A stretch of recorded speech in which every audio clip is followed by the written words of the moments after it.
going to say good morning, but that would be incorrect, wouldn't it?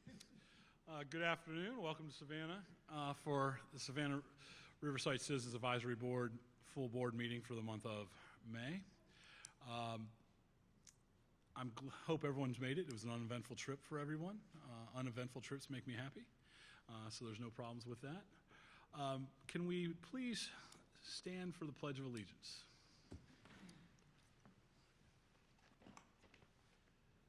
I pledge allegiance to the flag of the United States of America and to the republic for which it stands, one nation, under God, indivisible, with liberty and justice for all.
Please be seated. James, do we have quorum? Okay.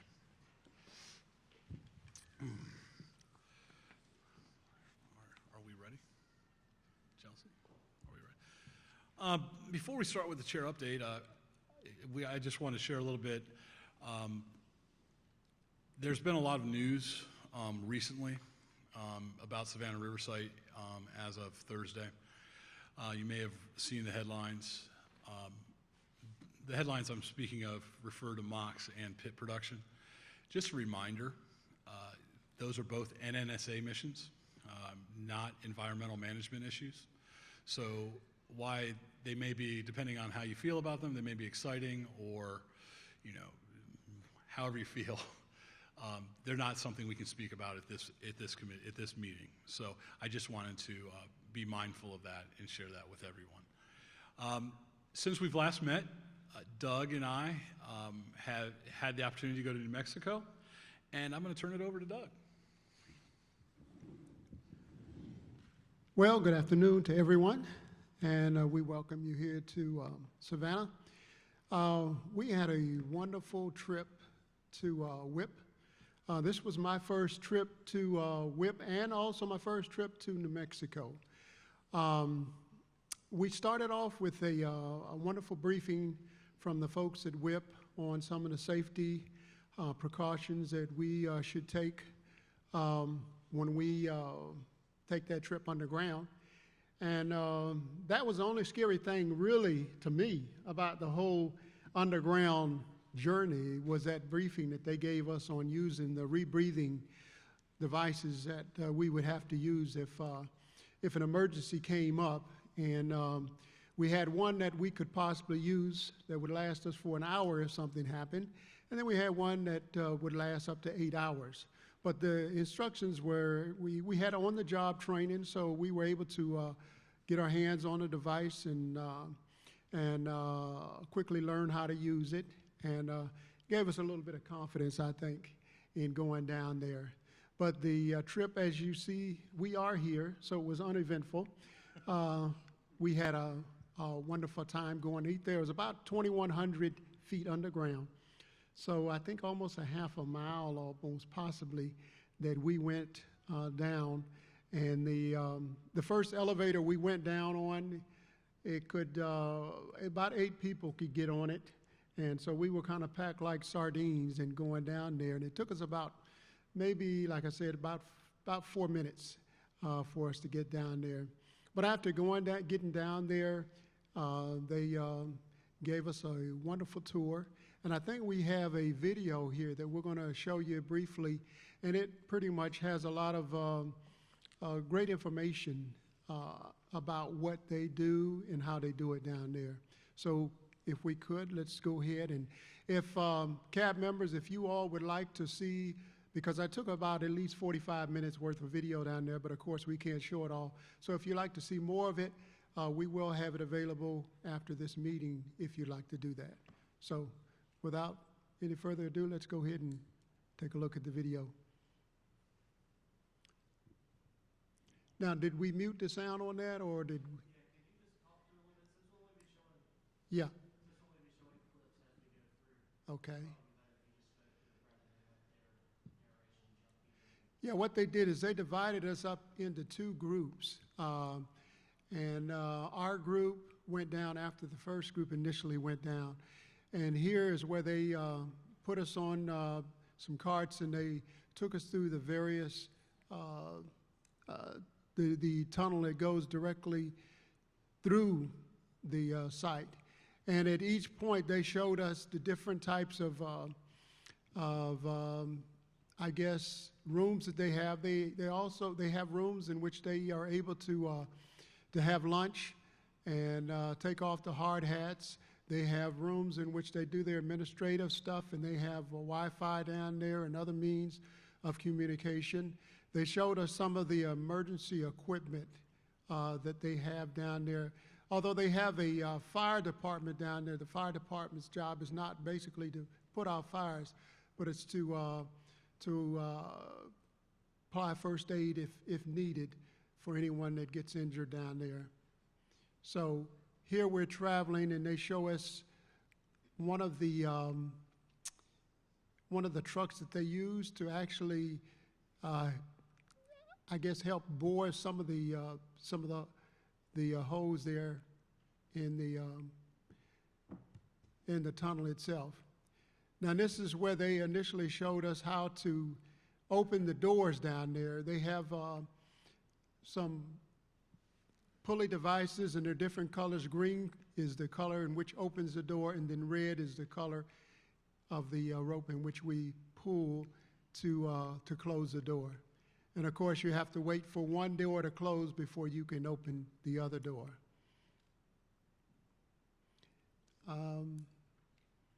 And this is where we stopped off, and they actually gave us an explanation of the different ropes and how they were used.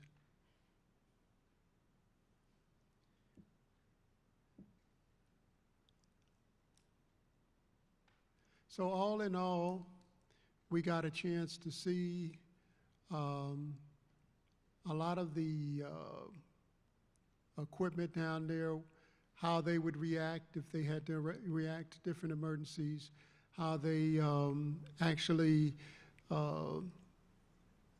pretty much fortify the walls to keep the walls from possibly collapsing while they're doing their work down there.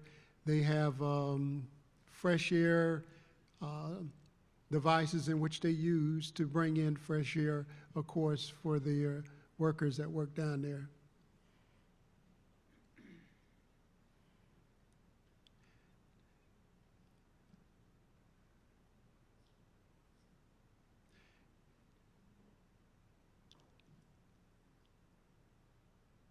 So in all, it took us about, we were down there for about a little over an hour, I would think.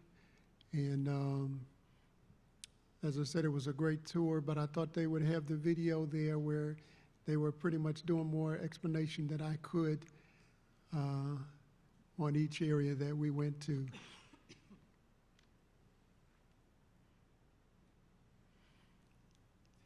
The good thing about it, we were able to bring up some of the rock salt that's down there, and this rock salt is over 250 million years old.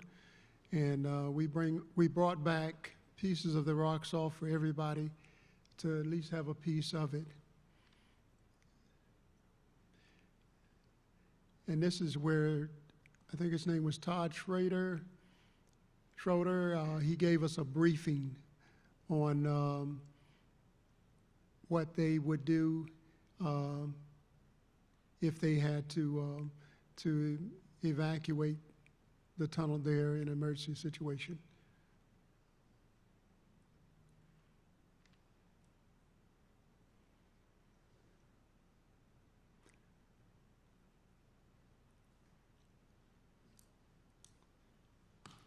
Okay.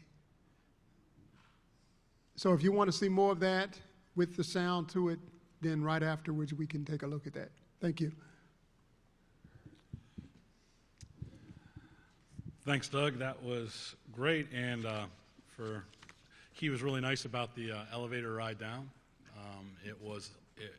I don't get claustrophobic, never been claustrophobic, but after a minute I was ready to get off, and it's almost a 4-minute ride, and you just keep going down, down, down, down.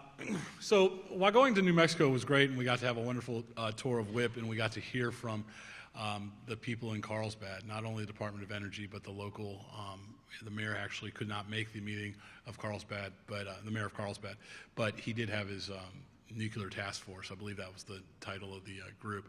And they really shared their heart about how they felt about WIP. And it was quite different than what I anticipated.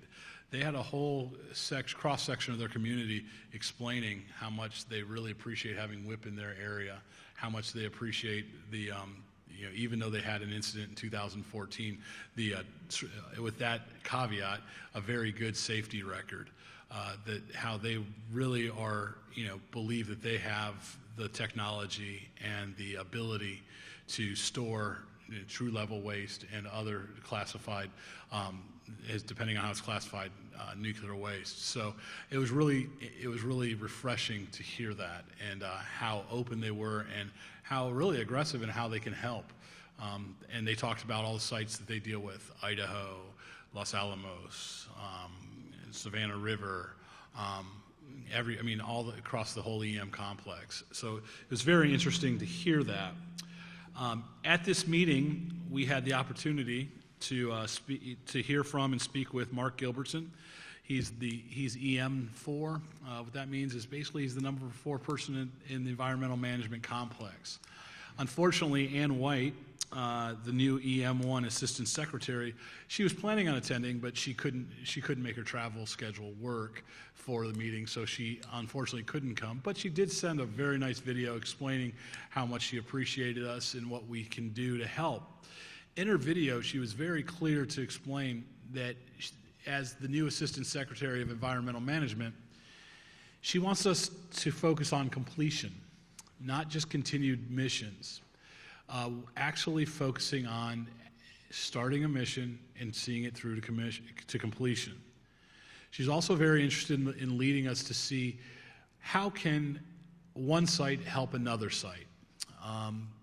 What does Savannah River do that Oak Ridge could implement that could help them? What does Oak Ridge do that could help Paducah? What does Paducah do that could help Hanford, and so on? She used the term cross-cutting probably 2 to 3 times in a 4 or 5 minute video, really saying how can we work together to help the EM mission across the country. It was really refreshing. As we sat, can we go to the next slide? Yeah, because I'm kind of going out of order, but it's okay. As we go to these meetings, it occurred to me that not everyone here knows what goes on at these meetings. And to tell you about the meeting, first of all, I had the opportunity to go last fall. Nina Spinelli, the former CAB chairman, couldn't make it, and so in her stead, she allowed me to go, and I really appreciate it. And I learned a lot at that meeting. But I learned that Eric, the normal facilitator, he's a good facilitator. He handled the meeting well, but when it came to this meeting, he had a family emergency and couldn't make it. And so They didn't know who was going to lead the meeting. Well, James Tanner volunteered to facilitate the meeting. Now, we all know what a wonderful job James would do, but people didn't know, and James flat out rocked it out. He handled this meeting and did a superb job, represented Savannah River extremely well, and represented himself greatly. And, he had to deal with me as a board member on that board, so, it wasn't that easy. So, James, thank you very much. You did a great job. Also, since this is only the second time I've gone to one of these meetings, and the first time I went, I knew it was a little bit, for those that are new cab members and are kind of trying to learn everything right now and, maybe trying to drink water through a fire hose, it's kind of how I felt for that first EMSSAB all chairs meeting. Well, Doug stepped into his first meeting and was a rock star. He followed every discussion. He asked poignant, timely questions and had some sight into some issues that just blew me away. So I was really impressed with Doug. But what happens at these meetings is every site gives a report. Savannah River, Hanford, Paducah, Livermore, well, not Livermore, but all the different EM sites. And it's really interesting to hear what the other sites are dealing with. I shared with the executive committee this morning, it was really interesting to hear Hanford's site report. They deal with a lot of issues that we deal with, and they're dealing with a lot of things. And it caught me a little bit off guard. They started talking about budget, which those of you that know me and know that the budget's kind of something I like to talk about.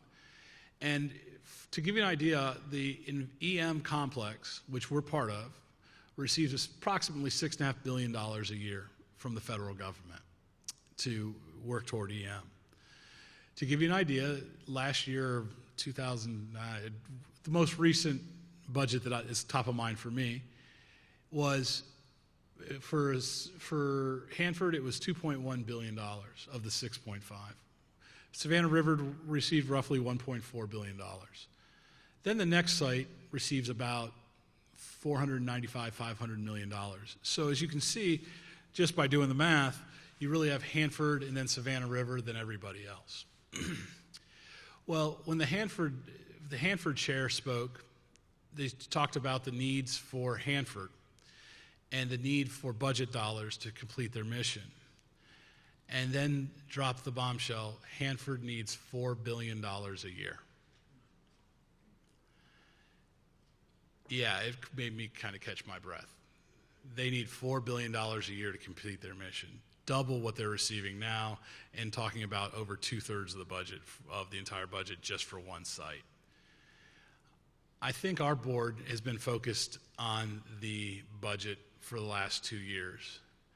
And we are trying to get the money to complete the missions here, to do the missions here. And it really was just a shock to me to not only hear Hanford, but some other sites really speak about their need for budgetary dollars. And when we get into these meetings, and when I say me, I mean Savannah River Site Citizens Advisory Board, we need to be focused and about what we want our mission to be. So as we move forward as a CAB, I would ask for us to really focus in on, we did the IPL, the Integrated Priorities List, last month or a few months ago. And I really don't, for the 3 years that I've served on this board, we've done that, and we've done it as a matter of exercise. That's my opinion. I would like us to see us really dig in and work with our points of contact with DOE, work with our DDFOs, and really see where we believe as a CAB, where our budgetary dollars are best spent, best needed. We have a lot of aging infrastructure at Savannah River Site. A lot. A lot of it is beyond life cycle expectancy. What are we going to do when these things start to crumble? We are going to have a serious issue when it comes to that. So after this meeting, I walked away with a need for us, the belief that our CAB really needs to focus in on what the core missions are that we want to support financially. And I asked that the CABs, and I asked the committee heads this morning to really focus each and every committee. What are the absolute priorities that each committee sees as the need to move forward inside of that committee, and how are we going to fund it? And how do we recommend DOE fund it? DOE, we deal with DOE Savannah River. DOE Savannah River deals with DOE in Washington. When we go to these meetings, we actually get to talk to the people from Washington. And they are listening. They want the input to come. So I'm just reiterate, I've asked the committee heads to really focus and give that information via recommendations to Department of Energy. So that's what was going on at this meeting. Now, out of this meeting, we also had we have a recommendation. Now, what the recommendation does from this meeting is all the CABs, all the Citizens Advisory Boards from the different sites come together and write a recommendation. Well, actually, New Mexico brought a recommendation to it, and we worked it, and we fixed a few things, wordsmithed a few things, much like we do here at ours. And then we voted to bring it back to our local boards to see if we approve it. We'll be talking about it later today in the agenda at 3 o'clock. I think it's on so we'll go over it then. But just to give you a heads up when we get there, this recommendation is not something we can wordsmith, is not something we can edit. However, we can debate it, we can talk about it, and we can go from there. And then our vote is a straight up or down vote. Either we're going to accept it or we won't. We'll discuss it more when we get to there, but I don't think it's going to be very controversial for us, as we've already passed our recommendation 354, which it's very similar to our recommendation. So I think it's going to go. I don't think it's going to be an issue, but I've been surprised before. Then last but certainly not least, and it was actually first bullet point, I'm looking forward to talking about and voting on the balancing the demands of EM scope with the pension. Tom French's committee has been working hard since January to get this recommendation ready. They had a timeline to get it to this meeting. They have, and I'm really looking forward to having that discussion about balancing the demands of EM scope with the pension. We did talk about this briefly in New Mexico, and we are the only site that's dealing with this. So I definitely encourage a lot of questions during this presentation, this recommendation discussion, so where we can really get in and talk about it, because it's extremely important to the future of the mission at Savannah River. So I've gone on a little bit longer than I anticipated, but James, I appreciate it. Thanks, Gil. So up first, we have the meeting rules and agenda review. So let's just cover our standard meeting rules for the day. I'm going to ask everybody to help us adhere to our agenda timeline. We're going to stay on track today.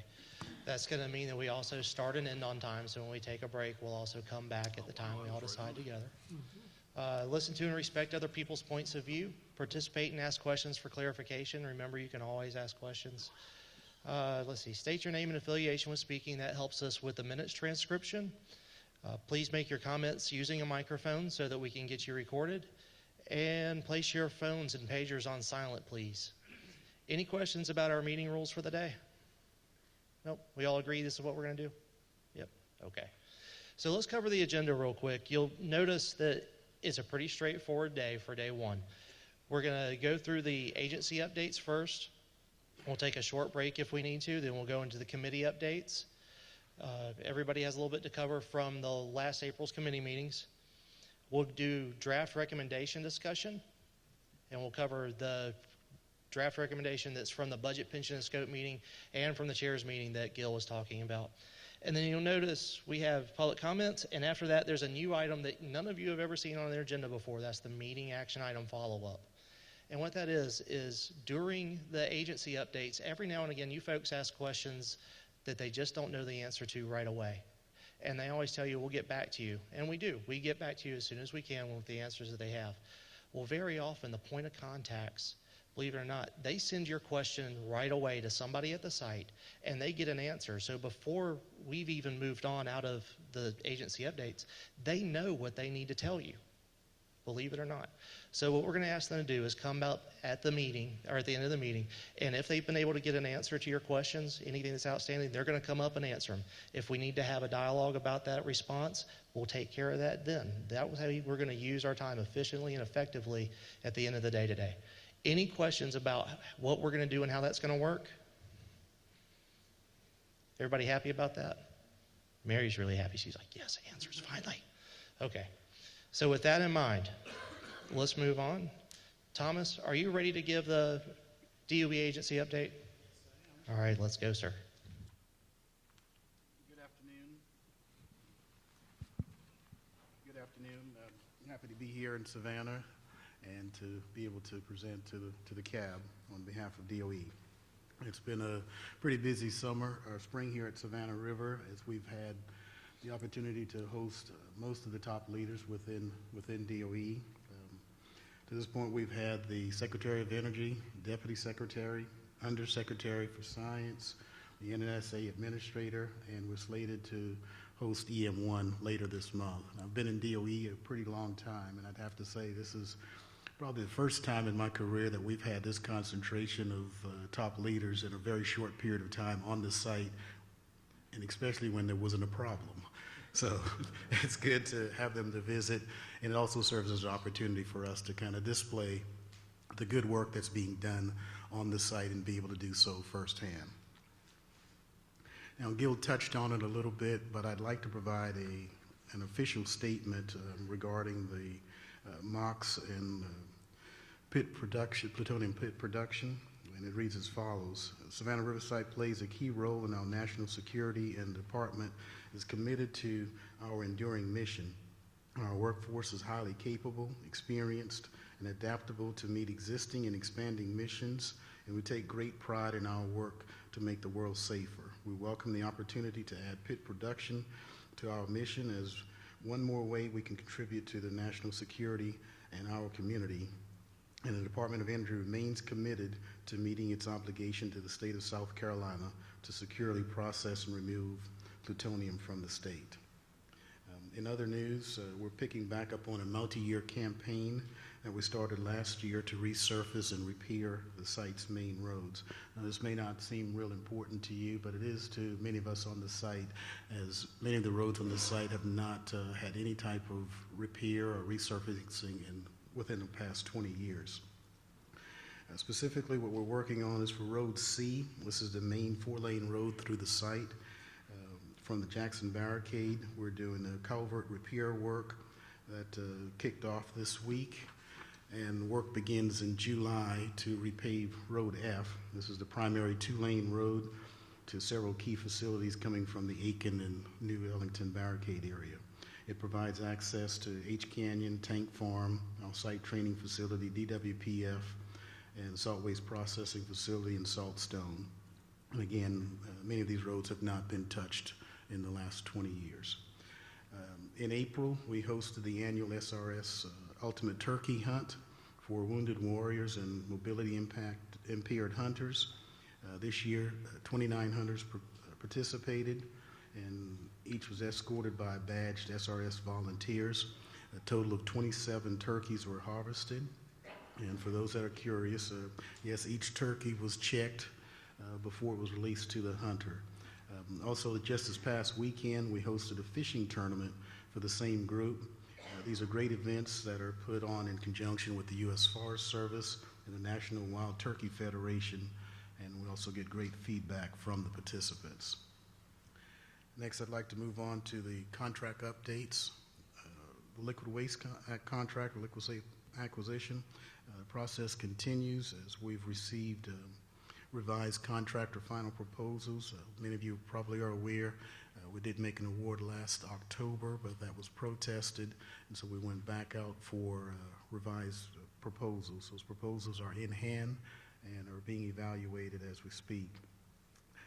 But in the meantime, we're also in the process of executing a 10-month extension with SRR, which will take us through March of 2019. And what we're doing with the extension is we're trying to make sure it stays aligned with the acquisition process. Now, that does not mean that we will need the entire 10 months, but we've put the 10 months in there basically as kind of the long path to the award.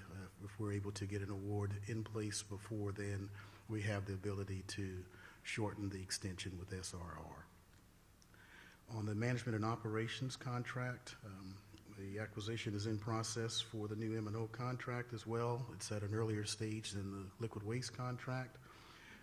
We are working on the draft RFP and trying to resolve the final few issues with headquarters, which I hope to have resolved pretty soon, as we're very close on it.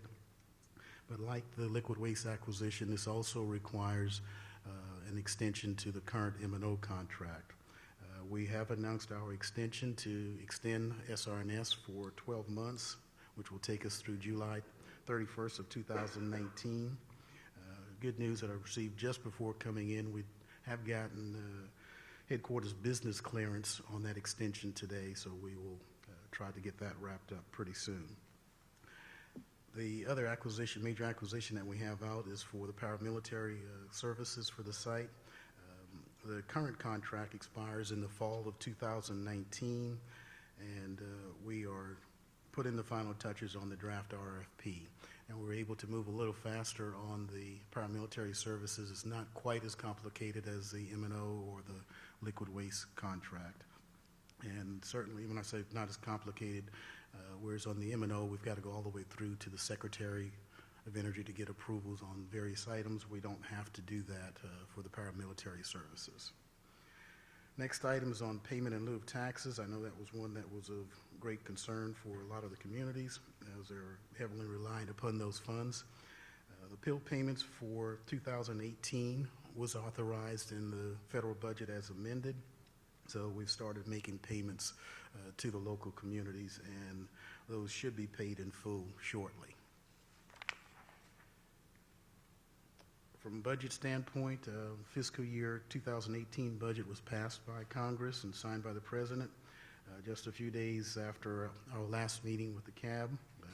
It included approximately $23.8 million more than what was in the EM request, which was considerably better than what we had hoped for. I guess I shouldn't quite say that. We did have a request there, but from all the indicators prior to passing, this came out pretty favorable for the site. For FY 2019, Congress is starting its discussion on the 2019 budget. And then at the site level, we are just now starting on the planning for the 2020 budget. I'd like to provide an update on some of the specific areas on the site for nuclear materials program, H Canyon operations. H Canyon continues to process high flux isotope reactor cores. We're also processing the material test reactor fuel, which should resume this month. This is the first time that H Canyon will have these two operations running at the same time, along with receiving target residue materials. Plutonium downblending, for 2018, we were slated to downblend 24 3013s, and I'd like to state that thus far this year, others started in March, but thus far this year we've been able to downblend 10 of the 3013s already. Liquid waste program, liquid waste outage to take care of several major upgrades and connections is complete. DWPF resumed its operations on May 8th, and MCU will resume operations by the end of this month. Glass waste double stacking, the project to expand storage space in the glass waste storage building number 1 is moving forward. We have double stacked 238 canisters thus far in FY18, which brings us to a total of 440 to date. We're also modifying positions within the glass waste storage facility. 285 positions modified so far in 18, giving us a total of 678 to date. Salt stone processing facility is back in operations and has processed over 220,000 gallons of decontaminated salt solution in 18. With respect to the evaporator repair, work is continuing on the 3H evaporator to address pinhole leaks that were found in another location of the evaporator pod after the initial repair was completed.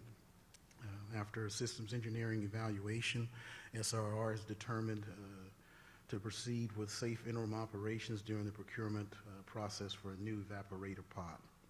The 3H evaporator operations will resume once the safety basis for interim operations under enhanced surveillance is approved. South Carolina DHEC has been briefed and formal approval has been requested. Tank closure season removal, or TICR, as you'll hear us refer to. All TICR unit modules have been received on site, and inspection and installation has begun.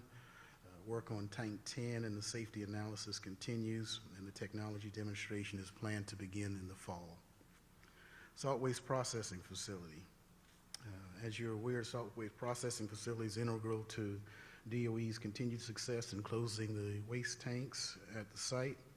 DOE and Parsons have been focusing on achieving operation of SWPF by an early finish date of December 2018, which is consistent with the regulatory commitments with the state of South Carolina. SWPF is currently undergoing rigorous startup and commissioning activities intended to identify potential issues for resolution before radioactive waste is introduced into the facility.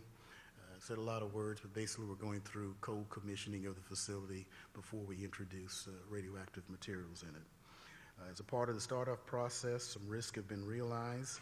These risks do not impact our ability to complete the project, but nonetheless, some risks have been realized. Risk will likely have some impact on the cost and schedule of the project, but we will continue to work with the contractor. There's no jeopardy at this point in exceeding the current contract baseline, completion date of January 2021, or the project cost. We are in active discussions with the contractor and trying to determine the actual impact from the risks that we've realized to date. And we'll also, we've had some dialogue with DHEC, but we'll certainly provide some additional information to them as well as to this board as we work through those issues. We're confident that we will be able to safely and effectively commission the facility and begin the startup. Unfortunately, I can't give you a specific date today as to how much of an impact will be because of the risks that we realized. Soil and water cleanup, construction started April 30th on a 300,000 gallon fire water storage tank for the A area. This is a capital asset project. Is operations funded. And we underwent this particular project because the existing tank developed a leak in June of 2016. We tried making some temporary repairs, and this was to be done basically until we could get the new tank in place. The system is safe, but we're continuing to start the project here, the construction on the new tank. Separate contracts were awarded for the tank and the pump house with an electric primary pump and diesel backup pump. One other project in soil and water cleanup areas on the D-Ash project. That is proceeding very well.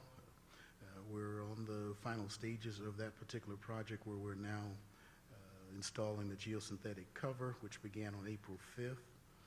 And we're slated to complete the field work by September of 2018, which is well ahead of the the baseline schedule for that project. The particular basin that we're working on is the last of the four basins that were part of this particular project. Moving on to Savannah River National Laboratory. One of the things that we're doing is kind of interesting. We spent a lot of time here at the CAB talking about drones. It's not so good when we don't know where they're coming from, but one of the things that I wanted to make mention of that, we're starting to utilize drones on site ourselves now. And one of the things that we're doing is we're using it to inspect P area, and this is being done through SRNL. Basically, they're capturing video of the rooftops of the Entombed P reactor building using a commercial unmanned aerial vehicle or UAV or drone. And they plan to to use this a specifically adapted drone with a sprayer apparatus to treat unwanted vegetation on the roof of P&R reactor buildings. So it wasn't such a positive thing last couple summers or so when we were talking about drones, but we've also now managed to find a way to use drones effectively for our purposes on site. Consolidation of FH labs into SRNL space in an effort to become a little more efficient and also save some funds. We are going to begin consolidating some of the analytical work from F&H labs into SRNL space.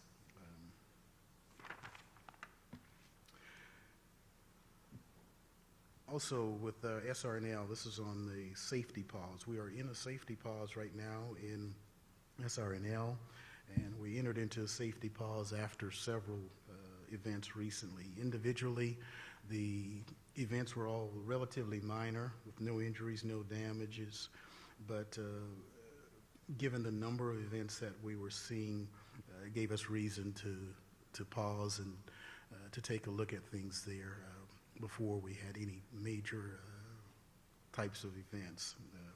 As we take safety very seriously on the site, and it's our #1 priority. And rather than waiting until something happened, we thought that we would all be better served to take a safety pause and to try and find out what the issues were and what kind of corrective actions we need to take. The pause applies to all hands-on field and laboratory activities.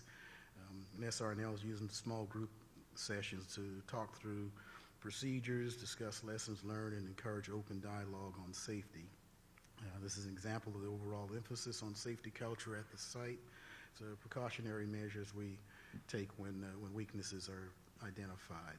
SRNL is working to transition from the pause with a renewed focus on across the laboratory and safe operations, adherence to procedures, and management engagement. One more item. This is on H Canyon exhaust duct. Work continues to analyze the duct's structural capabilities. Experts are working on nonlinear model to analyze the structural impacts, if any, from the identified degradation found last summer. The results are expected by the end of calendar year 2018. That's the end of my update. Do we have any questions from the board members? Dawn, can always count on you for one. Dawn Gillis Cab. This is a little minor thing, but did I hear you right on the turkey hunt? Did I hear you right that there were 2,900 people that participated? Okay. I guess it wasn't clear. There were 29 hunters that participated. Hunters. I heard 100. I'm like, 2,900 people, and there's only 27 turkeys taken. What's wrong with this? 29 hunters. Okay. Got it. Thank you.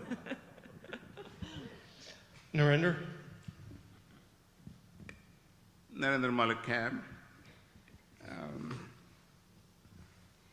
About this H Canyon exhaust duct, has anybody noticed any increase in rad emission in the air? Have we noticed?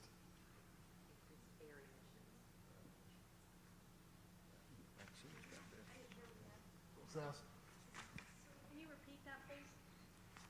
Has there been any increase in the rad emission through the H Canyon exhaust duct? No. Thank you. My other question is about the 3H evaporator. This is the second time they found a leak? Yes, hi, Jim Folk. Yes, this is the second leak, that's correct. Are we sure that leaks have been fixed, or how they're assuring us the leaks have been fixed? Well, briefly, the original leak at the bottom of the evaporator pipe, after significant evaluation, they identified that the most likely cause there was some thinning that was caused by just the way the original evaporator pot had been designed. So there had been some, the word is missing, I'm missing the word right now, but it's a tube basically that has steam flow in it to agitate the pot. So where that had been striking on the pot, it had created some thinning of the wall there. It was very evident once we stripped everything down, all the insulation off, we were able to repair that area. The second leak we identified after about 55 hours of operation. There was a small, very small nodule of salt, two individual places where there were some individual nodules of salt. The analysis suggests that in total is about 3 microns, or about 3 human hairs worth of total area in leak space. So there was no water observed. And so what we're going to do from here is we're going to proceed with operation of that evaporator. We're completing the DSA, the safety basis work that will justify that.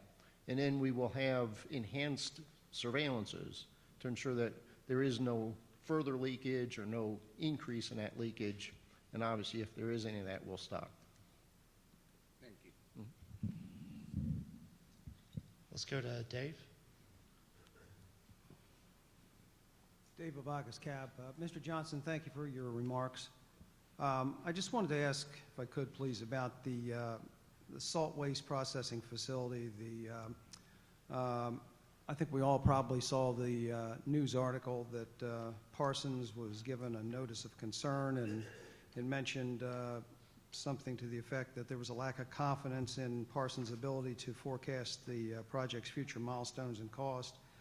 And Ms. Marks was quoted as saying that the schedule remains unstable and unreliable, and that the SWPF delays have significant impacts on the liquid waste mission and Parsons' contractual obligation to achieve CD4 by December 2018. I think I heard you say that there's no risk. When I read this, I was concerned. I said, well, I wonder if DOE has said anything to the Congress about this, and I looked at the fiscal year 2019 congressional budget justification, and in the section on Parsons, it does say that there's completion and commissioning and start of radioactive operations is targeted for December 2018.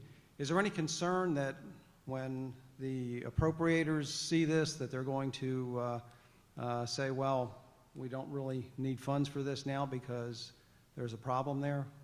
No, as a matter of fact, last week there was an update to some of the congressional staffers on SWPF. Now, when I spoke before and I said that we didn't believe that there would be any impact to the January 2021 date. That's the contract date in which Parsons has to meet. Now, there was an early finish date of December of 2018. Given some of the risks that we're realizing, the 2018 date is what's going to be impacted. The issues that we were having on SWPF has to deal with some of the valves within the facility that they're discovering some issues with, and so the discussions with Parsons is dealing with how many of those valves need to be replaced, and then obviously when they start replacing valves, we get into discussions over cost and what kind of impact it may have on the schedule. But Congress is aware of the changes that are happening on SWPF. Thank you. David? Dave Isley, Cab. A little closer, please. Dave Isley, Cab. How many grams of plutonium are we putting in those 3013s? I'll lean to Maxine. Excuse me, Maxine Maxted, DOE. So the 3013s come to us already filled, and they can have a maximum of 4.4 kilograms in each 3013. What we do is we downblend the material into a blend can that is then sent to WIP once it's certified to go there. So we're taking the material out of the 3013s, putting it into a downblended material, and shipping it out to WIP. That's really my question. How much is in each one of the downloaded? 150 grams, and we can put 2 downblend cans in one criticality control overpack, a CCO. And what would be the possibility of increasing that loading in the future? It's actually set by WIP and for transportation purposes, so I doubt it's going to get increased. Thank you so much. Mary?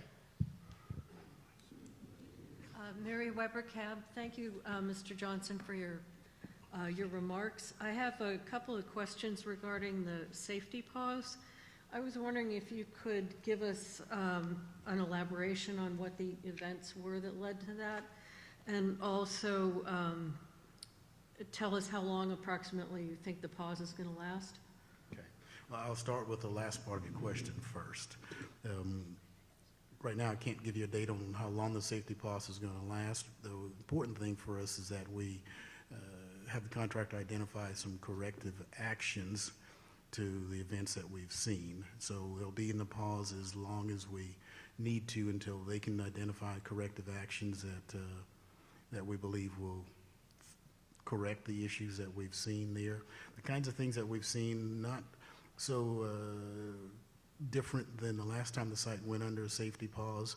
There were some issues with procedures, not as egregious as under the prior pause, but just some non-adherence to procedures and trying to make sure that folks fully understand and follow every step of the procedures before they undertake the work. Thank you. Greg, did Mary steal your question? Yes, Greg Murray Paz. Again, thank you, Mr. Johnson, for the update. It was very informative and interesting. To beat me to the question on the safety pause, so I'll ask about the radioactive mouse that we got a report of. Can you tell us the status of the mouse? And actually, I know what the status of the mouse is. Can you tell us what the status is of figuring out what happened to the mouse and those sorts of issues? Thank you. Yeah, hi, Jim Folk, DOE. Yeah, as one of my little cheat sheets here said, the mouse was dispatched with a broom. So mouse was resolved. What we had was there was a mouse dispatched, and through technical inquisitiveness, I'll say, was monitored to see if he had picked up any kind of a dose or contamination. And so this was over in the tank farms. It was in an area adjacent to contaminated area. So we naturally wanted to make sure we didn't have any release or whatever when we dispatched the mouse. So I think the more important thing is we had, looking back over history, we were trying to poll different people if they had recalled seeing or finding a mouse like this. And when nobody had recorded memory of having contaminated rodents and the like. The more important thing, though, also is that what do you do about that? So what do you try to prevent? So, there's an active program in not only tank farm, that's what I'm responsible for, but other areas as well, where, you obviously try to trap any kind of rodents that may be around. You also look for things like decoys to scare animals away, whether it be mice or birds or the like. And then what else attracts them? And I know you've had Gene Rhodes here several times talking on the ecology lab. We brought him in as well and some of his staff. And so things like different berries and things like that might attract different animals. So there's a very active program to minimize the number of animals that may get in. And then if they do, we have a protocol now where we will monitor any animal that may be been within a contaminated area of the like. Thank you. Mm-hmm.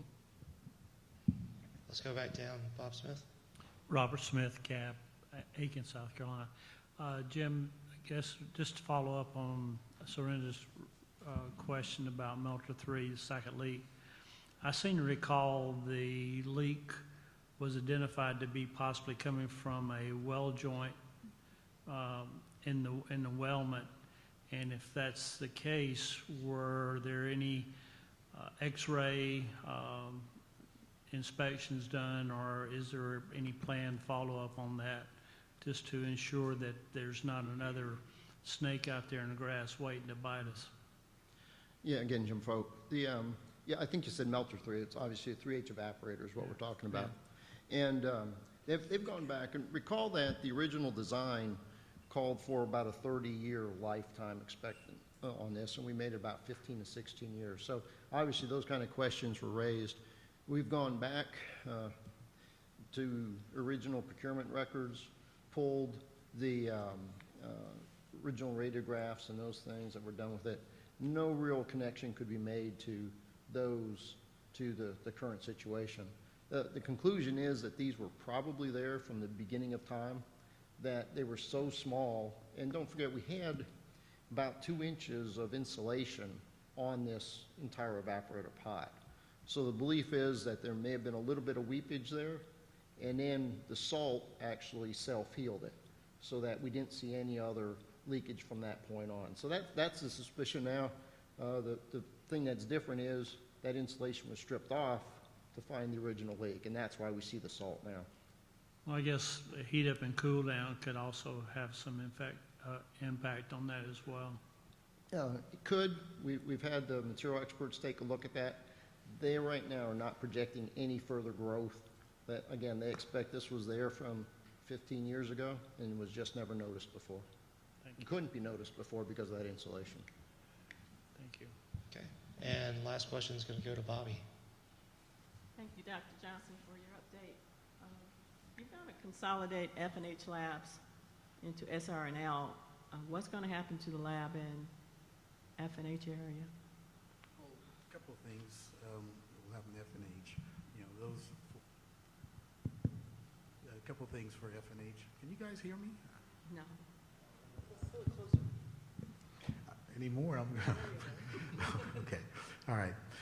So the consolidation. Once the analytical services are moved out of F&H and into SRNL, and I didn't make mention of it too, but a part of it also goes to, this would be for SWPF as well, and we've got lab facilities that will be in SWPF as well. So the plan is that as we move out of F&H, we're able to do some deactivation kinds of things in F&H area, and then so then we can get the services through SRNL and through SWPF. All right, thank you. Thank you, Mr. Johnson. Let's move over to EPA, and we'll get John Richards to give you their update. Thank you, John Richards, EPA, and I think I missed the last 2 meetings, one due to the federal shutdown, when I would never miss a Hilton Head meeting on purpose, but I still couldn't believe you were allowed to continue your meeting, but I'm glad you did. But it turned out, I think there was just that one day, Monday, we weren't allowed to travel, and that canceled our meeting. But I think as I mentioned in my last meeting, I'm acting FFA for Rob Pope for this entire fiscal year. He's helping out with a small little large site that's made an HBO special in West Lakes in St. Louis. So he's not there permanently. He just goes about every 3rd week. So he's obviously still involved. SRS and Tindor, he's always been very active. I'm very privileged this meeting. We had an inquiry from, I'll introduce Japanese professor Katz, if you want to stand up, and his local interpreter of Savannah, Aya, who's helping him understand everything you guys are saying. But he had inquired through our EPA headquarters to observe public meetings. He works with the Fukushima public meetings, and you can imagine how those are going and not going well. So he's here to observe this one. I offered up a CAB meeting, and this was one he was able to come to. Thank you.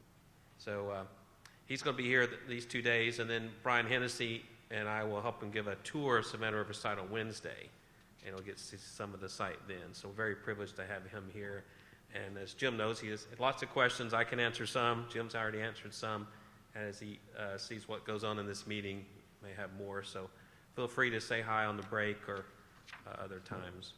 EPA, as far as our Superfund program, we're obviously very excited and very pleased when there is things that happen, hold up like tank work, to get things moved forward. And that happened this fall with a suspension agreement that worked out with Jim and his people. While waste tanks were able to move up 2 D area projects 6 to 7 years ahead of schedule. So that's always very pleasing to us to have something like that happen. Our division director, Franklin Hill, we don't always get along as well with some other DOE sites in our region that I work on as well. So to him, having a where we worked through difficult issues with that suspension agreement and having what we call a win-win. He said to me to tell you, yes, we understand why we had to do it, work through that, but also getting some projects moved up 6 to 7 years was great news for him. And that includes, I'll be briefing him and his deputy, hopefully actually next Monday. We also have, with the budget that just came through, able to move up some other projects, the Dumbarton Bay specifically. That record decision, I think, was scheduled 6 years from now. I can't remember the exact date, but it's actually moved up to this summer. We'll actually start work in 2019. So they've we'll be getting in my office this week the record of decision for us to sign. That had been, I guess we had our last proposed plan briefing with Franklin, our division director, in 2014. So we're very excited about that moving ahead as well. So I think that's all I had. Okay. Any questions for EPA? From anybody but Don? No? Okay. Don? Dawn Gillis, Cab. The EPA management has been in the news a lot lately. Yes, we have. Trying to keeping it politically correct. And there have been a lot of regulations that have been chopped and a lot more that are on the chopping block. Is there anything in that area that will impact anything that's being done at the Savannah River site? We don't think so. In fact, at least in our work with federal facilities, specifically DOE sites, there are, I guess one of the new things is any record decision that's over 50 million. Like I was over a big mercury treatment project at White 12 in 2015 that's like 180 million, so we would have had a brief Pruitt directly with that. Or actually, it's actually our regional administrator that provides the briefing to the administrator. So anything over 50 million has to go in front of him. So that has not really held up any of those projects. It just obviously requires more briefings because you can imagine there's a lot more briefings that go on before. So we don't foresee anything hindering our work with DOE. In fact, other than not be able to hire people like we would normally hire in the past, it's a lot of people retiring. We have the same kind of ratios as Department of Energy does on percent of people like myself that are over 50 that could retire in probably the next couple years if I wanted to. So that's the biggest issue is personnel and having to take on more projects. But as far as our work, especially with DOE, Oak Ridge, Paducah, Savannah River, I work on all 3 projects. I did that before when we had plenty of people, but that's just me. But we don't foresee any thing that would hinder that. In fact, we actually see our regional administrator is very involved in some of our disagreements with Oak Ridge. He talks directly to the Oak Ridge site director to try to work out those issues faster than we've done in the past, for example. Okay, so if you could just keep us apprised if there's anything that you see might be coming down that would impact us. I appreciate it. Thank you. Okay. Any other further questions from the board for EPA? Seeing none. DHEC? Good afternoon. I'm Susan Fulmer. I'm filling in for Shelley Wilson today. I just wanted to give a quick update on the FFA from DHEC's perspective, and John already mentioned a couple of things that I'll just follow up on. Last week, DHEC and EPA toured the D Area Ash project with DOE, and as Mr. Johnson mentioned, that project is wrapping up. We were very impressed with the work that's been done. It looks really good, and we also took that opportunity to tour the couple areas that John mentioned. We moved up in the schedule due to the suspension agreement from last fall. Those are the D Area groundwater removal project. So we toured the discharge canal to see where we would be putting in the limestone to up the pH there. So that's a really good project. And then the other one is the D Area coal storage yard. And we looked at the area that they'd be installing the injection wells, and that's another project to help neutralize the soil pH there. So, and then the other project I wanted to mention, and John also mentioned it, was that DOE approached us in April and said they had the opportunity to move the Dunbarton Bay Ash project up on the schedule. So this is moving from 2024 to 2019. Again, DHEC is really pleased to have that work move forward in the schedule. One of the things that we do every fall when we respond to the Appendix E update is we encourage DOE to move projects forward as much as they're able to do. And so we really appreciate that they took that opportunity when they found the funds available to get that project moved forward in the schedule.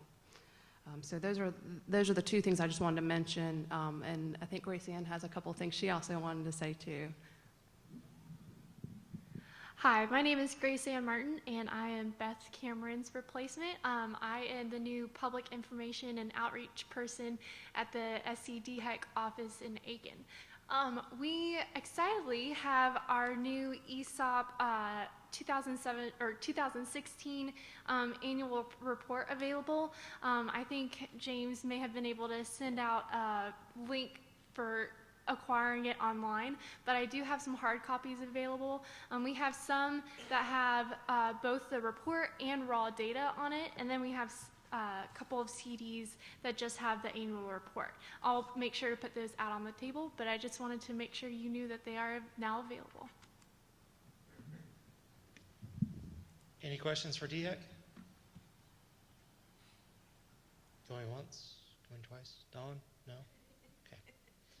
Okay, so we have a break schedule at the moment. Do you guys need it, or do you want to power through to the next section? We need it. You need it?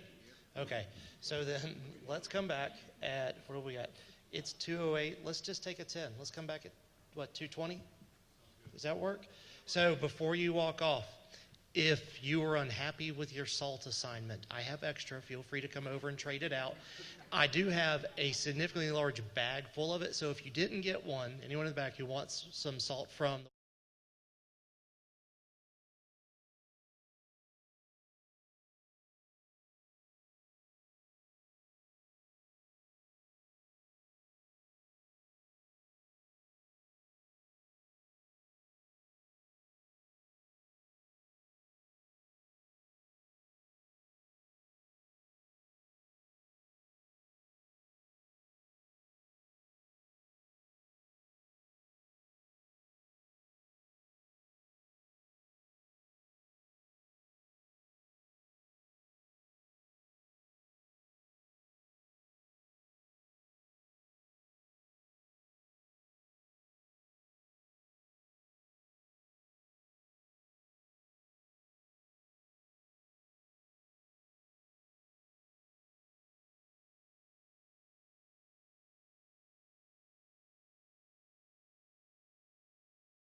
especially here in Savannah.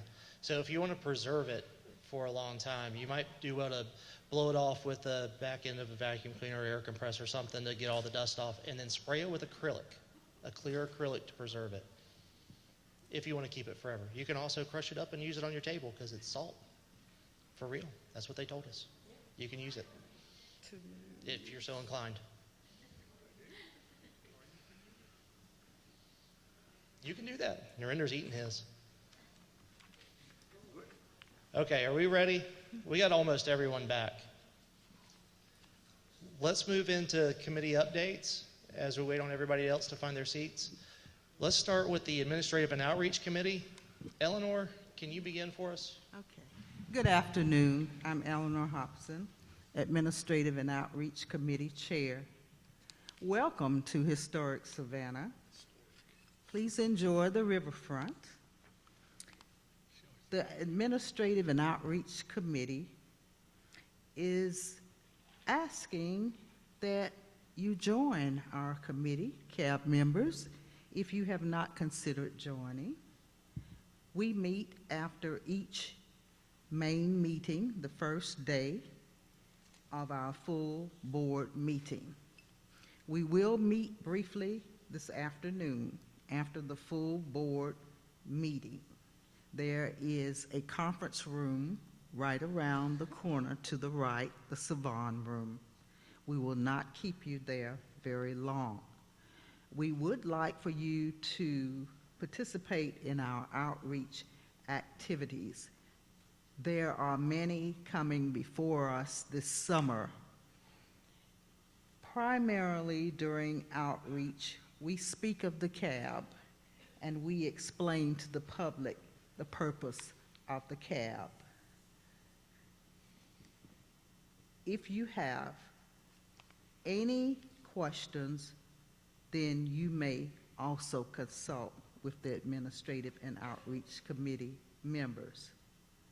Remember that we have membership applications available on the back table at each meeting. And that is all I have for you today. Any questions for Administrative and Outreach? Okay. Just one housekeeping item. I know that a few people have said that it's a little cool in here. We've already told them they're going to adjust the temperature. I'll get your question. If it's just temperature, just remember that a temperature in a room like this doesn't turn on a dime, so it's going to take a little bit for it to get warmed up. For those of you who are so inclined, there are scarves available. I can't believe this hotel puts out scarves. I've never seen this before in all the facilities I've been to. It's the most amazing thing I've ever seen. But for those who are so inclined, there are scarves out there if you need something to warm up. They are purple. Gentlemen, we will not question your life choices. Gil, you had a question for admin? Yes, Eleanor, I apologize. I failed in the chair update to talk about the engagement we have on June 11th. On June 11th, at lunchtime from 11:45 to 1:30, the CAB's going to present at the Rotary Club of Aiken. It's at Newberry Hall, downtown Aiken. I invite all of the CAB members to join us. James is going to send out an email asking if you can attend. Please RSVP if you do plan on attending, because the lunch will be provided and we just need to have a good head count.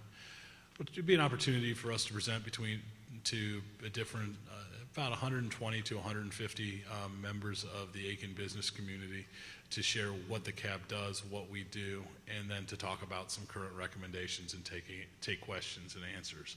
So it's just an opportunity to put the CAB out in front of the community, and we're looking for more opportunities for the CAB to present and share what we do.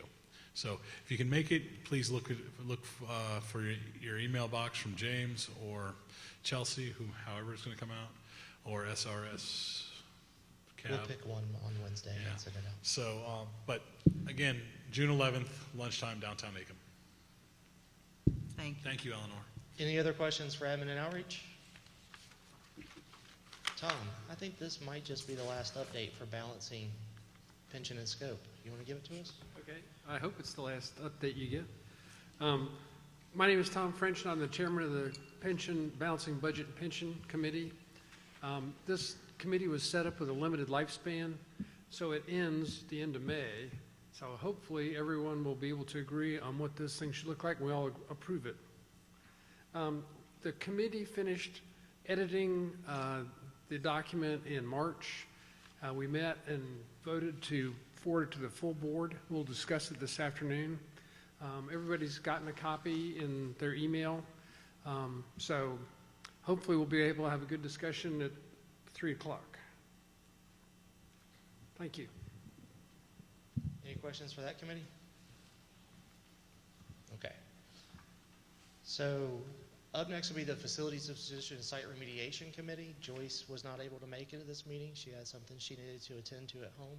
And so her Vice Chair, Narinder, will give the update for today. Narinder Malek, Vice Chair for Facility Disposition and Site Remediation Committee. Like NRR said, I also welcome every member to Savannah and participating in this wonderful, cool room. There are no open pending recommendations. In the last month's committee meeting, we had very good discussions on the groundwater at SRS. A scientist from SRNL and a couple of DOE representatives, they joined in answering a number of questions, and it was very well answered question. It was full of good knowledge. There are no open recommendations. Thank you. Okay. Any questions for facilities? Okay. So let's go to nuclear materials. Tom, you're up again. I'm Tom French. I'm the Vice Chair of Nuclear Materials. Unfortunately, our chairman thought it would be more fun to spend the week in Tuscany than to be with us in Savannah. I don't understand his choices. We have one open recommendation, and we have received DOE's answers, and the committee has voted that we should close 350, and I believe we'll vote on that tomorrow, right, James? Yes, we'll vote on that tomorrow. Okay, so that's the only pending business Nuclear Materials has. Any questions for nuclear materials? We are chugging right along. Do we need to review that? Do we need to review it? Do we need to review it before we vote on it tomorrow? Do you want to talk about it first? No. Okay. We can. If you have any questions about it now. Does anybody have any questions about that recommendation first? Nope. Okay. Everybody did their homework. Awesome. So let's go over to Strategic and Legacy Management. Dave Vavakis, you'll be filling in for Dan Kaminsky today. I am. Good afternoon.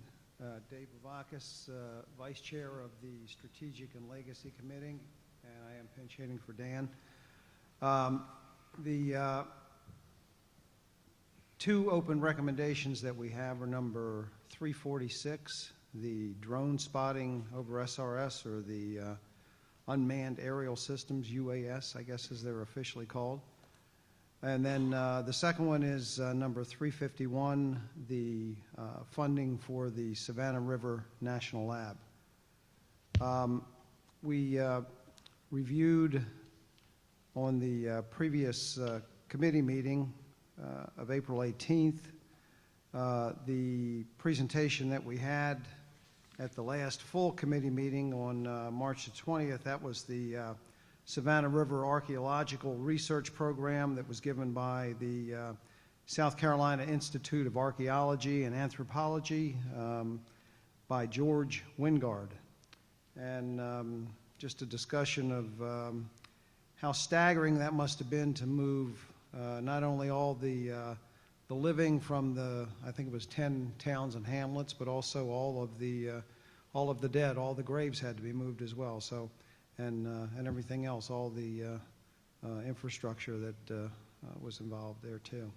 So, I don't believe we have any draft recommendations at this time, and I think that's everything for SL&M. Any questions for Strategic and Legacy Management? Seeing none. Dawn, why don't you tell us what Waste Management was up to? Dawn Gillis Cab, and welcome again. Got lots of welcomes today. I am the chair of the Waste Management Committee. We have 2 open recommendations, and the one is waste management milestones. That one we discussed in committee and will be presenting for vote to close tomorrow. And we also have the glass waste storage that's open. We still have to discuss that some more in committee. Then we have the 2 pending that are up there: Defense Waste Processing Facility, additional failed equipment storage, and to reclassify high-level waste. We also have a couple of recommendations that are in draft, very draft form, that we will be discussing at the next committee meeting. Okay, I think that's all I have. Any questions for Waste Management? None? Okay. Y'all tore through that. Yeah, Don. No, really? Okay. Y'all tore through that. Y'all went fast. So are we ready to move into recommendation discussion? Yeah. Okay. The first one up is the budget, pension, and scope recommendation that your ad hoc committee put together.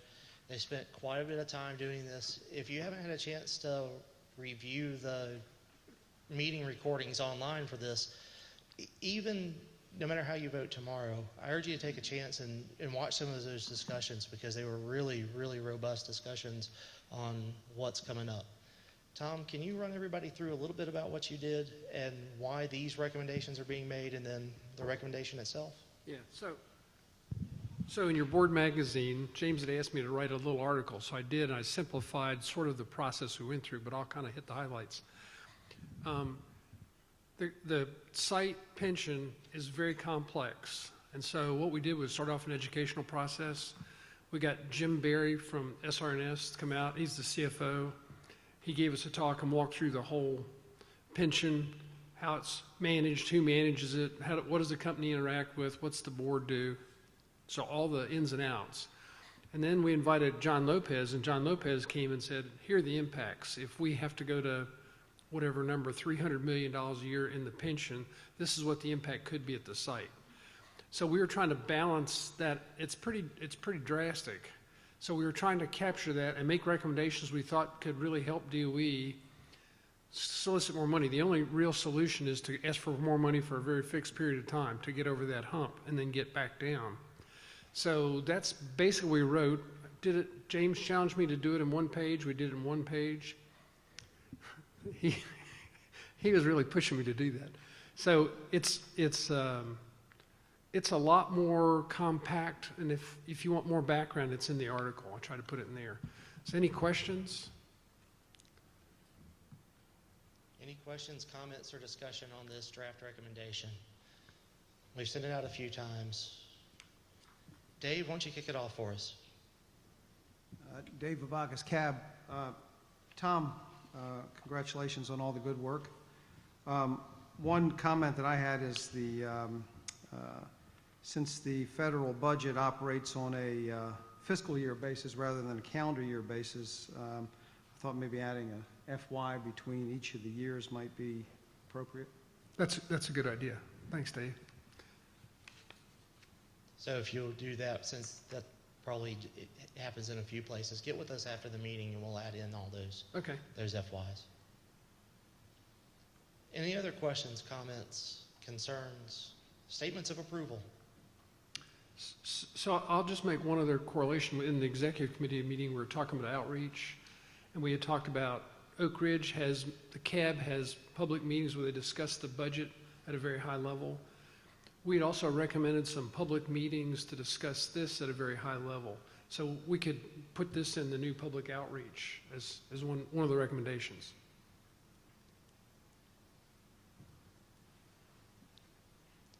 Dave, you had some more. I do. Dave Vavakas, CAB. Tom, that's one of the things that does concern me is that you're going to be conducting these presentations to the public that you've mentioned in recommendation number 1. We work with this annual appropriations process, but this problem exists for many years in the future, what, 10 years? Are you going to have to pull this team together every year to go out and educate the public? That's a great question, Dave. Since we're recommending this to DOE, and I assume that DOE would do the briefings, but we'd be glad to support them, bring the people back together. But you're right, we're probably going to have to do it every year.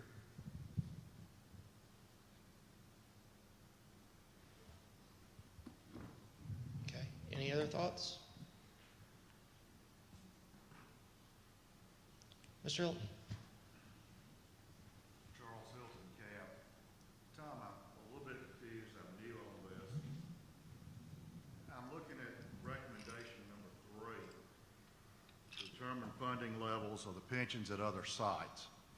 Is this a unique problem at SRS, or is this across all DOE facilities, or do we know?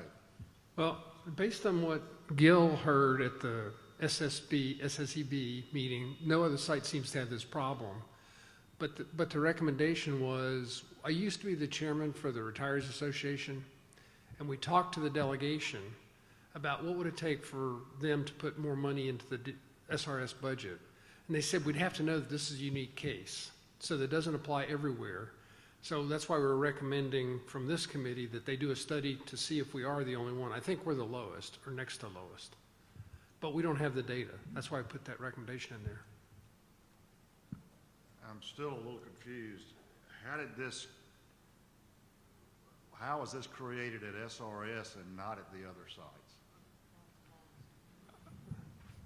I'm going to give you my understanding, but no data, okay? Most of the other delegations were doing plus-ups for the site budget so that they could catch their pension up and keep it there, and we didn't do that. And then we went through this. If you look at the bottom of the recommendation, it shows 3 bills, and so the 3 bills actually changed the discount rate, which is the rate you can estimate you're going to make money, but you probably won't really make that rate. So you contribute less to your pension. Everybody could do that. But what happens, we didn't get any extra money to try and catch up. So the last publication I got from the site, our effective rate that was published, our pension funding level was 84.5%. But when you take the discount rate back to where it should be, it's really 69% funded. And that was the last it was a printed thing I got in the mail. So those two things together, we didn't get any extra funding, and that discount rate was for the last 5 years. That really hurt us here. Gil, you wanted to speak to that too? Charles, Gil Alves with CAP. Charles, you're hitting on the key problem. You're asking the right question. In going through this, it's water under the bridge. There's really no answer for it right now. But looking back at how the pension was funded, when from one contractor to another in the 90s, basically the pension was deemed to be overfunded by approximately, off the top of my head, $327 million.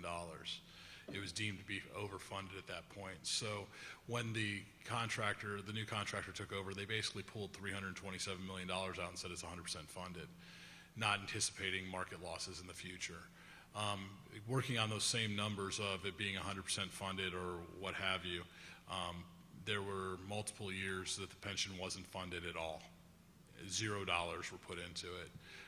So with the market turn of the tech losses in the early, just at the turn of the millennia, and then also 2008, 2009, really put a tremendous hurt on it.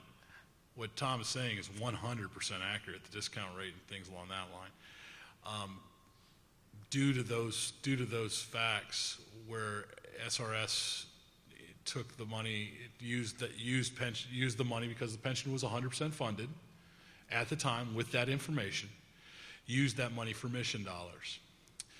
Other sites did not do that. Savannah Riverside did. Now, we have not had anybody officially tell us on the record that Savannah Riverside is the only site in the complex that has this issue, but I've been told on multiple occasions by many people, when I say many, a handful, half a dozen, that Savannah River is the only site that this is an issue at.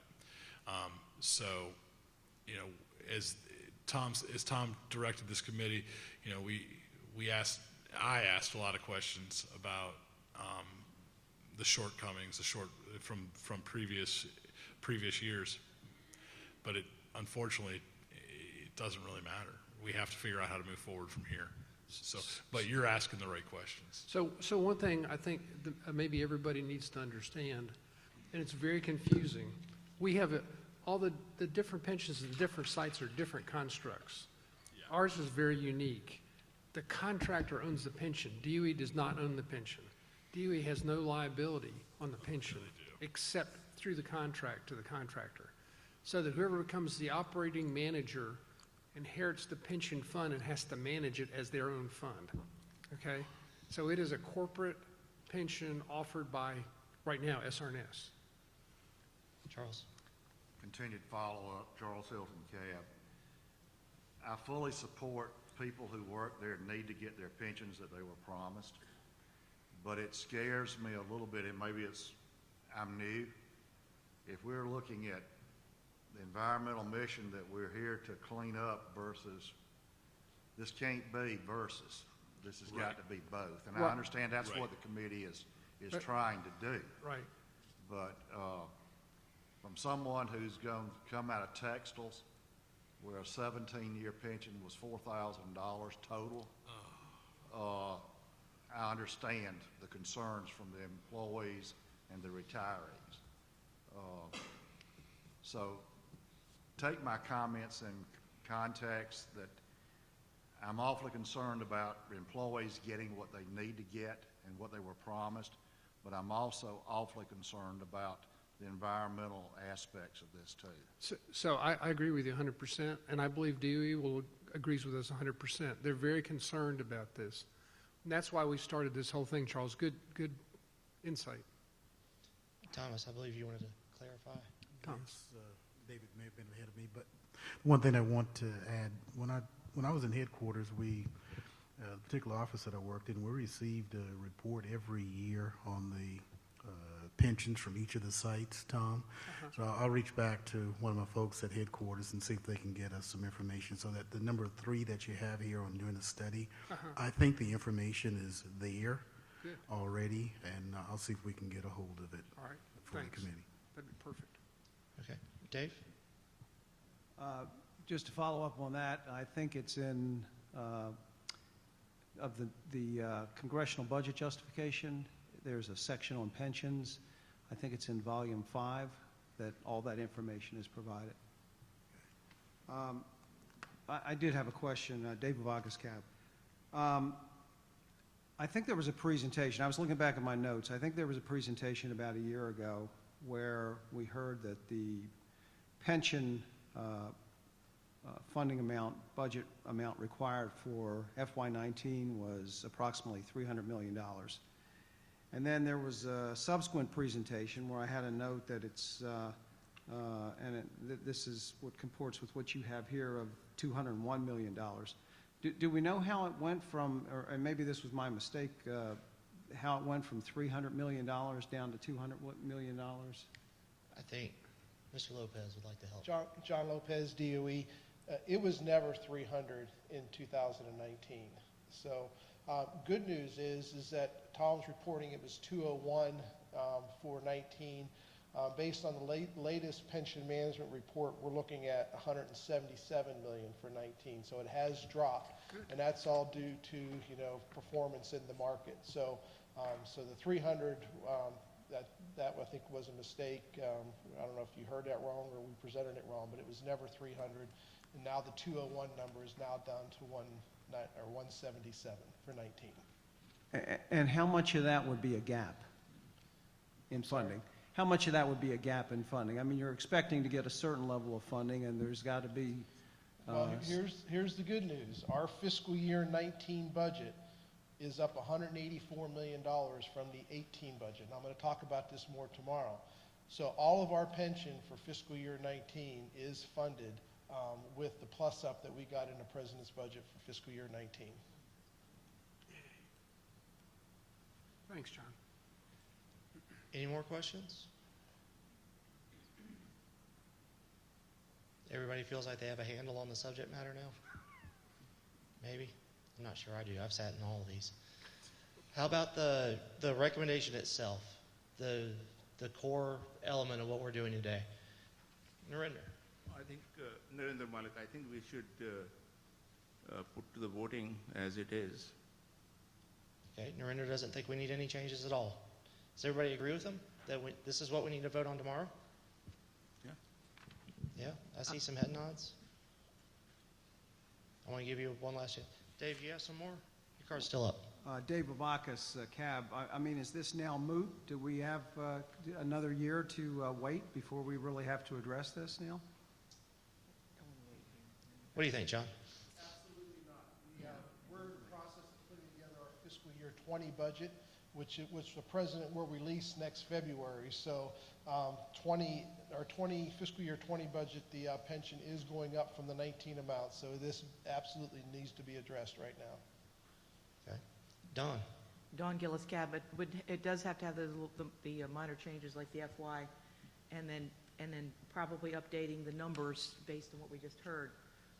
But as far as it is, definitely needs to go forward, because just because it's in the president's budget does not mean that's what Congress is going to approve. So that we definitely need to go forward with this, just making sure all the numbers are updated. I don't think I included 2019, but I'll check and fix it. Yeah. All right.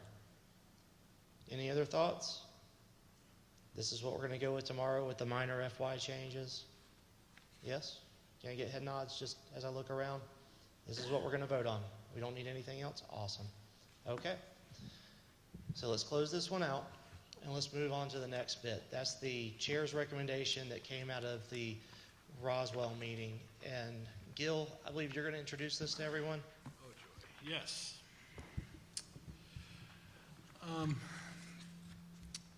To many of us, this may feel a little, this may seem familiar, but we're going to go ahead and read it in so you understand where the EMSSAB is coming from.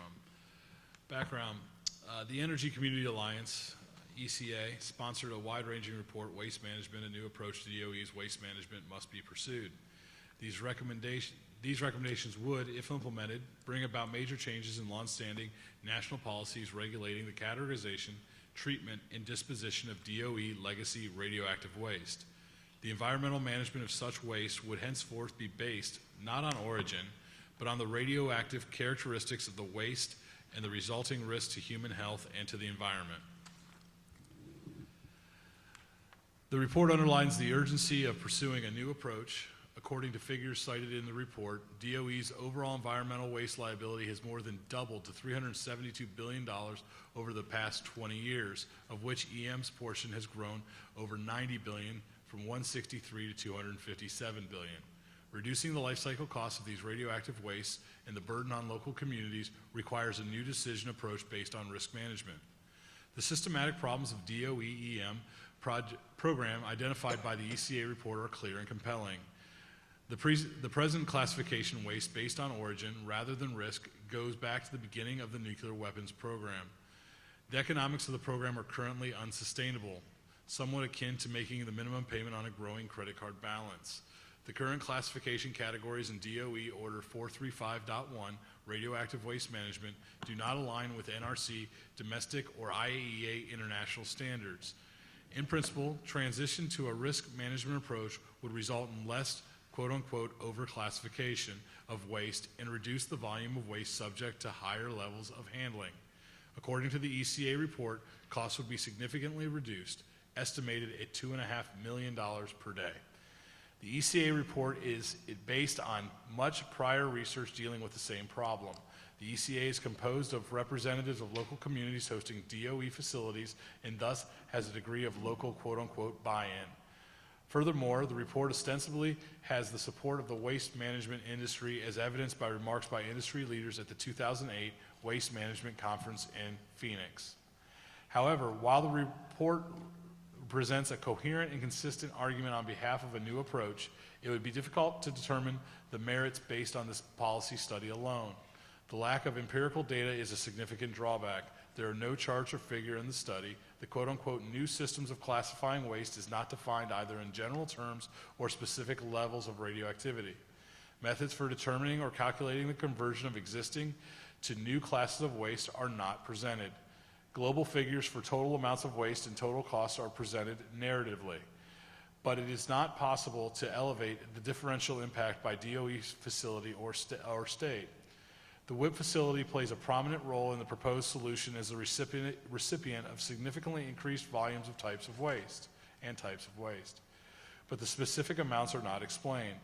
WIP is also expected to receive increased capital expenditures for expansion, but specific numbers are not provided. Information on the notional return on investment is not provided, except the vague estimate of $2.5 million per day mentioned above. On the whole, the merits are asserted, but not really evaluated or empirically justified. The ECA report sets forth changes to advance desirable and widely accepted goals of cleaning up nuclear waste nationally. But given the empirical shortcomings, the report should be regarded at this junction as a worthwhile but preliminary policy study. A pro or con recommendation on the merits of this proposal is not possible at this time. The recommendations are as stated.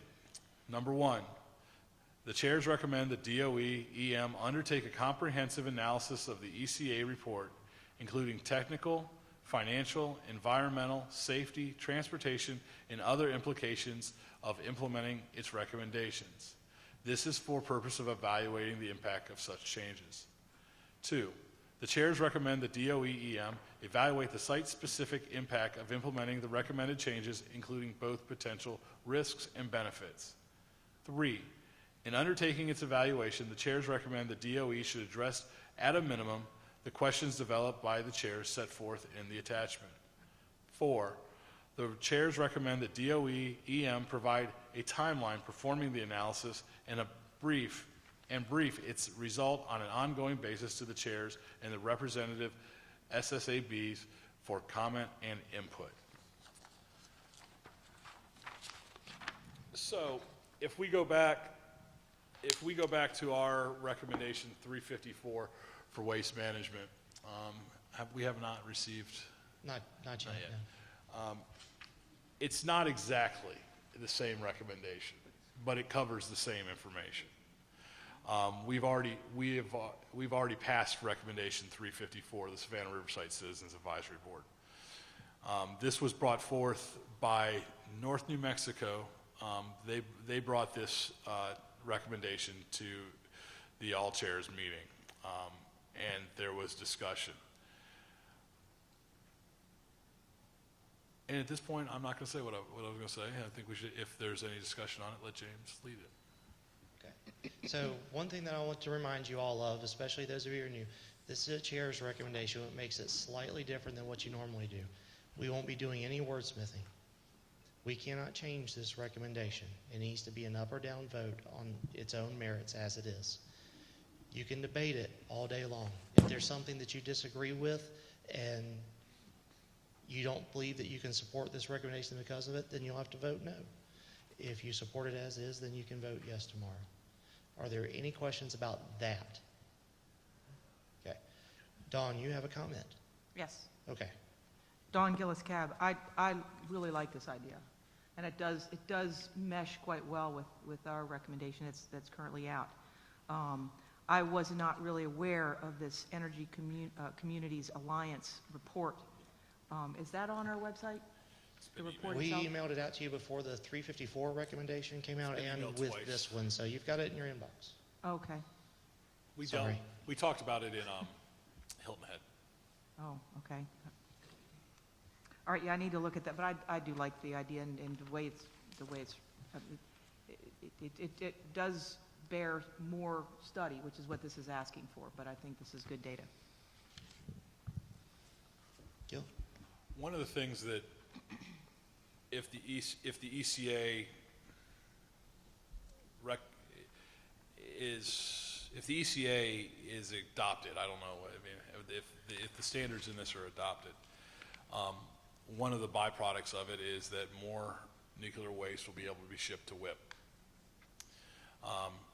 With Yucca Mountain not being an option, I know there's been some, Yucca Mountain's been in the news recently, but let's just say it's not an option. If some nuclear waste is reclassified, WIP will be able to receive more, and so we'll have a place to send. We'll have a place where we can send nuclear waste. One of the issues that, and it's site specific to us, Savannah River, one of the issues is because it doesn't just talk about true waste, it talks about low-level waste as well.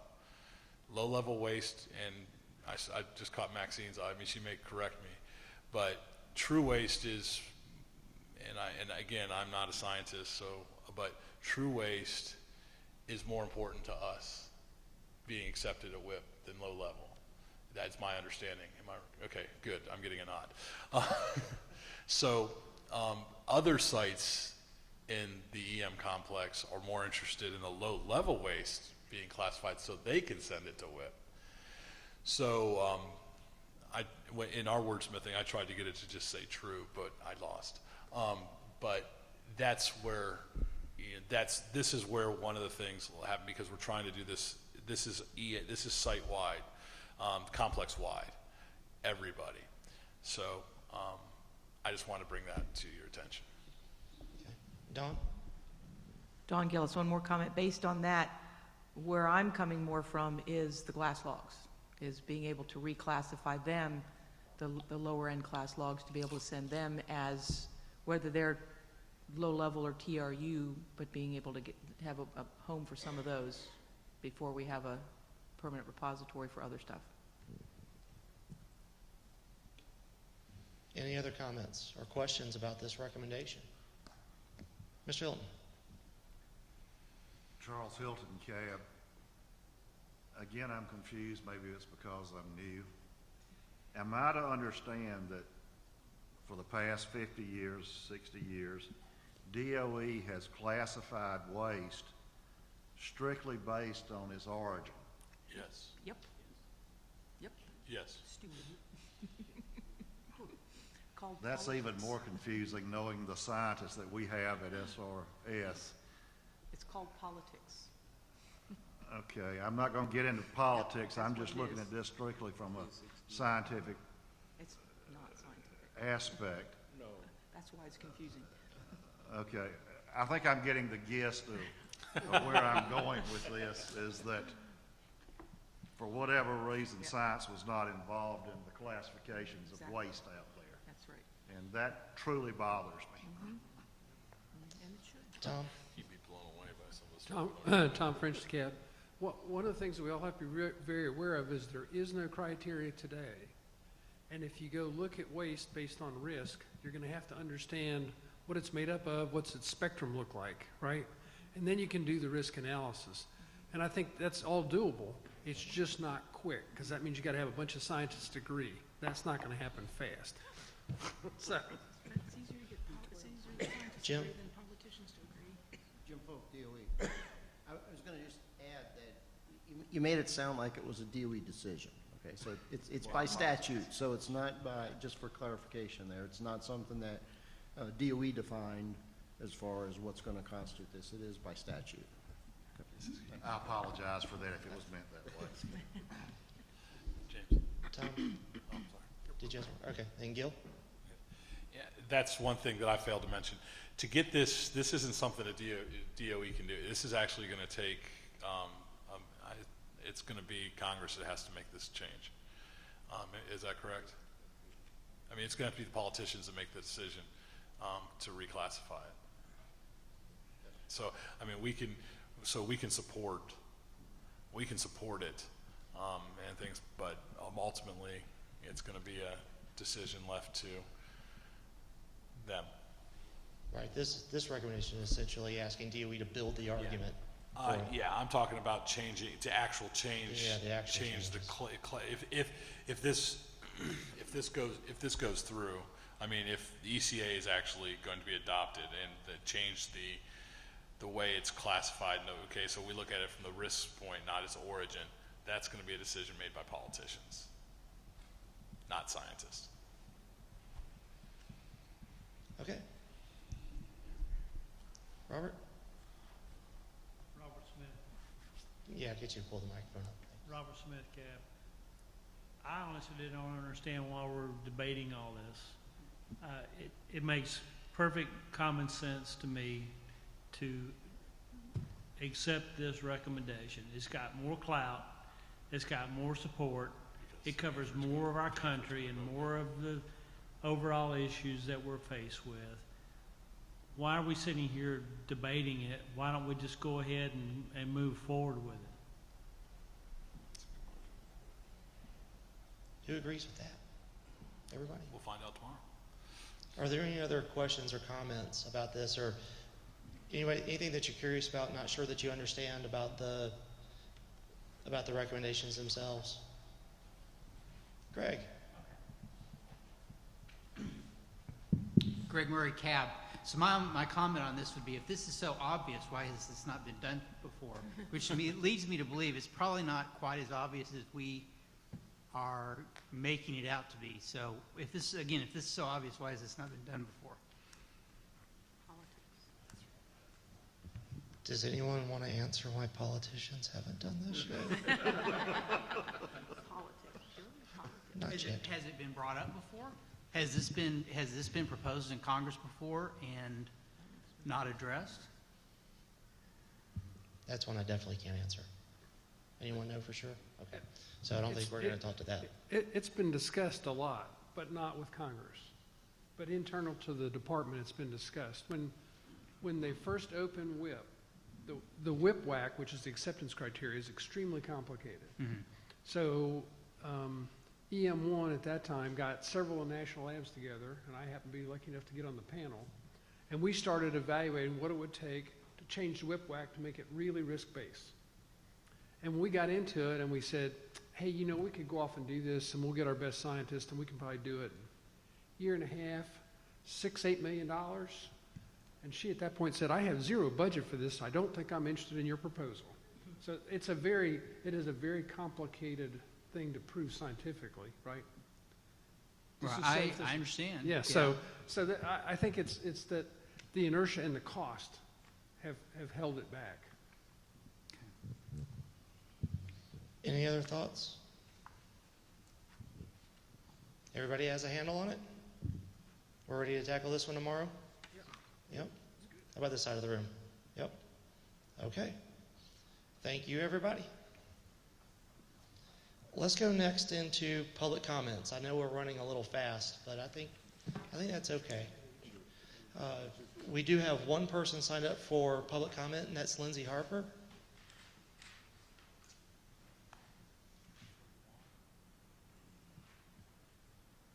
Hello, everyone. My name is Lindsay Harper, Deputy Director of Georgia WAND, Georgia Women's Action for New Direction. I actually had more of a question.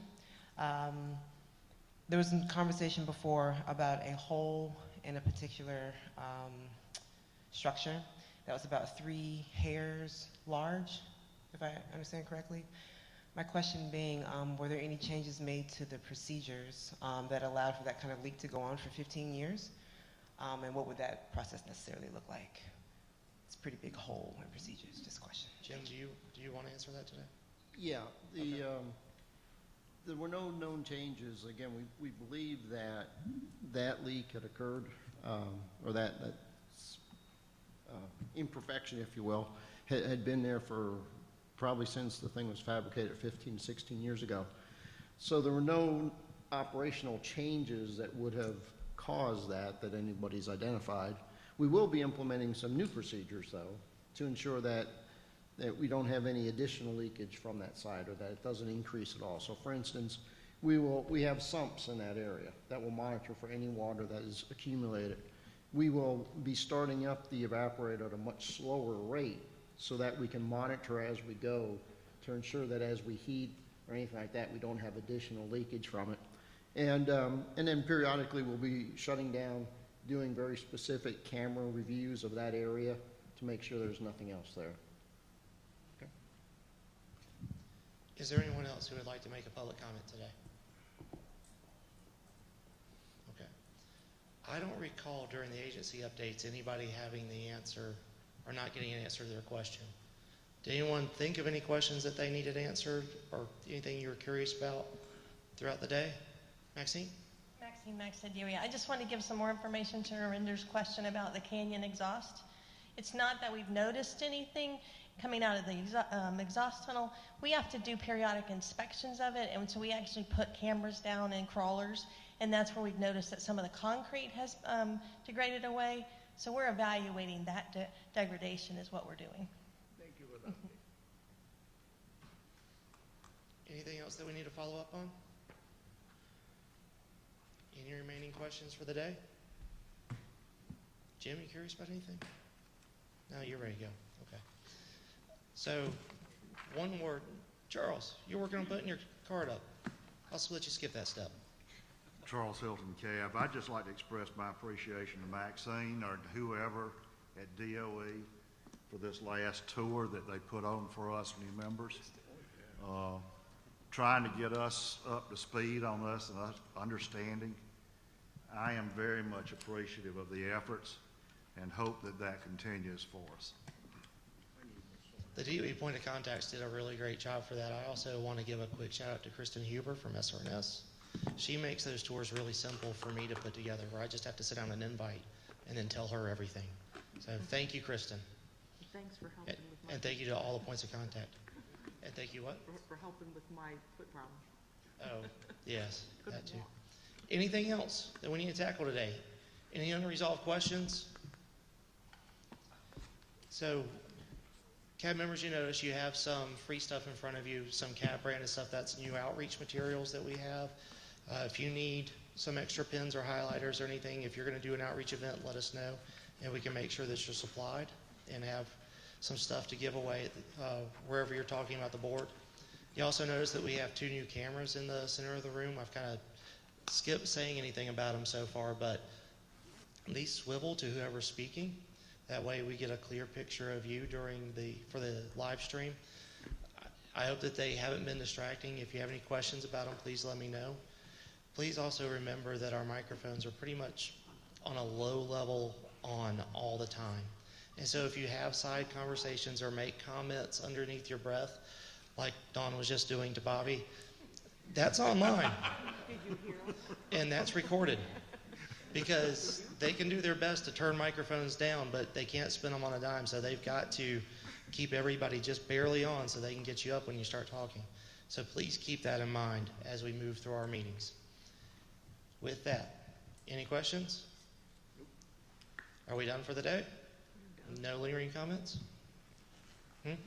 We're going to do the A&O meeting in the Sloan room. Let's give us about 15 minutes before we meet for that. Anybody who's interested, if you want to stay behind here and watch the rest of Doug's whip videos, he had a significant amount of video that he was able to take while in the mine. It's a great watch for those who are interested. And again, if you didn't like your salt, they're stacked over here. Please come trade it out. And anybody in the back of the room who hasn't ever had anything from WHIP, now is your opportunity. Thank you all, and we'll see you at 9 in the morning. 9? Yeah, it's 9. 9:30. Isn't it? I think 9 on the agenda. How come